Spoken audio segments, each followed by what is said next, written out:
Well, in Minnesota, as a physician, I received an email last week from the Department of Health coaching me on how to fill out death certificates. And I've never really received coaching from the Vital Statistics Agency in terms of how to do a death certificate. But basically, I felt like they were saying, you don't have to have a confirmed laboratory test for COVID-19 in order to make the death certificate be COVID-19. So Wait. Sir, I don't mean to interrupt you, but that and what you just said, I think is critically important. Can you repeat what you just said, please?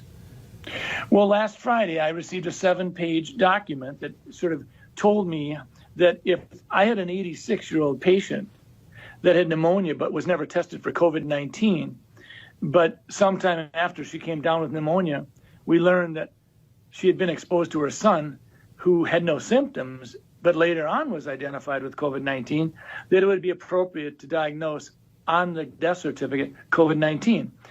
Now, we've not done that. If someone has the pneumonia after and it's in the middle of a flu epidemic, and I don't have a test on influenza, I don't diagnose influenza on the death certificate. I will say this elderly patient died of pneumonia. I don't mean to interrupt you, but my heart is sinking right now as you're telling me this. You're a doctor. Why in the world would they be sending you out information to fill out death certificates, whether the person's been diagnosed with COVID-19 or not, but then to say in the death certificate this person's death was caused by COVID-19? That does not sound right to me. I went to the person in our office who does most of the death certificates over the last 10, 20 years, and I said, does this sound right? I had her look at the documents that I'd printed off, and she said, well, we've always been told that you always put down just facts. You don't put down any probabilities. You don't put any presumptions down. It's just what you know. And so this is concerning. And it actually gets to your point, Chris. When we start talking about the data that goes into the modeling, we have to ask ourselves a question.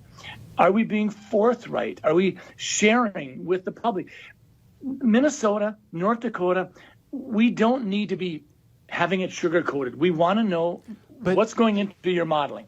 So with that being said, why would they want to skew the number of deaths due to COVID-19? Well, fear is a great way to control people.